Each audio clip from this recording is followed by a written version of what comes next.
हरिः ओम् स्वस्ति न इन्द्रो वृद्धश्रवाः स्वस्ति नः पूषा विश्ववेदाः स्वस्ति नस्तार्क्ष्यो अरिष्टनेमिः स्वस्ति नो बृहस्पतिर्दधातु ॐ पयः पृथिव्यां पयो दधीषु पयो दिव्यन्तर्ये पयो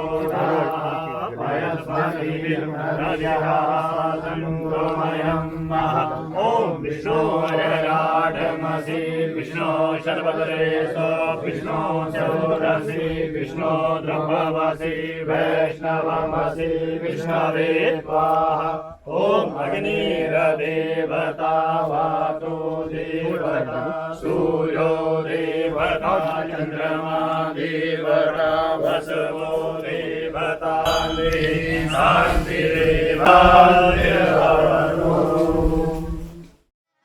हम शिव जी के शिव जी हमारे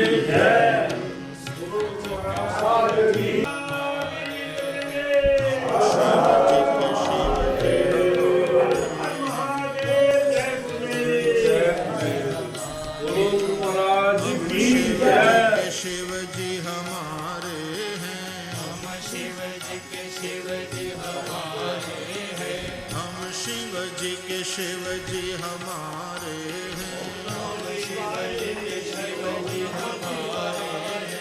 हम शिव जी के शिव जी हमारे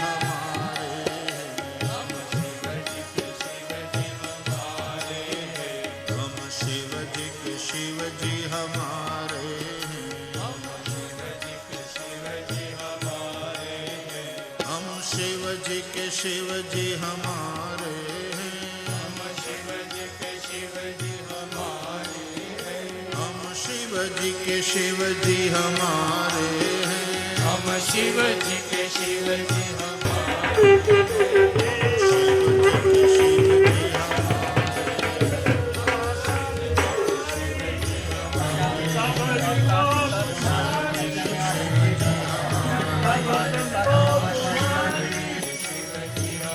हैं हम शिव जी के शिव जी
शिव जी के शिव जी हमारे हैं।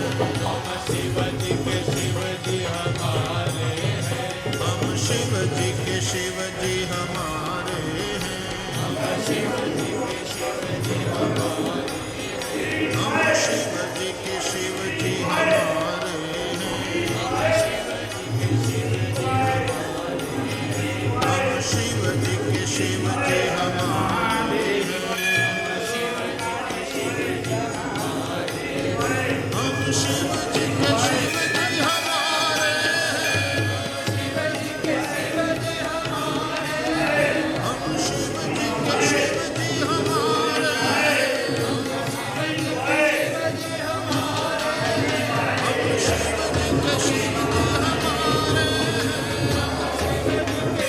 जी हमारे हैं। हम शिव जी के शिव जी हमारे हैं। हम शिव जी के शिव जी हमारे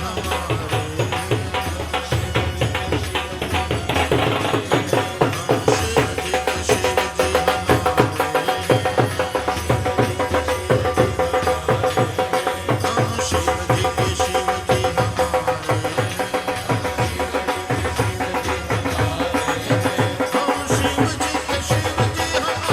शिव जी हमारे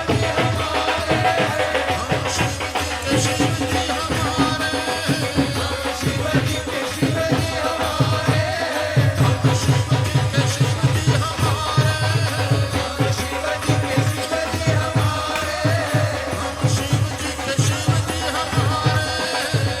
शिव जी हमारे हैं। शिव जी के शिव जी हमारे हैं। शिव जी के शिव जी हमारे हैं। हम शिव जी के शिव जी हमारे हैं। शिव जी के शिव जी हमारे हैं। हम शिव जी के शिव जी हमारे हैं। हम शिव जी के शिव जी हमारे हैं। हम शिव जी के शिव जी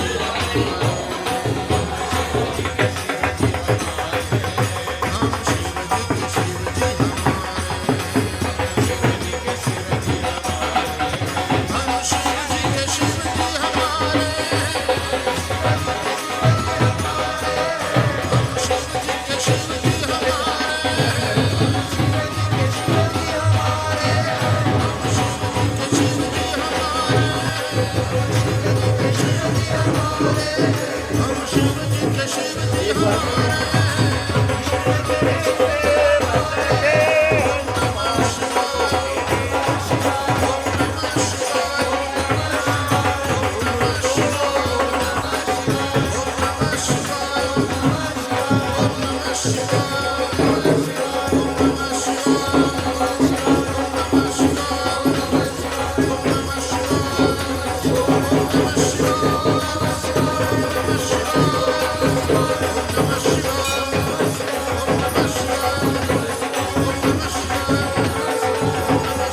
जी के शिव जी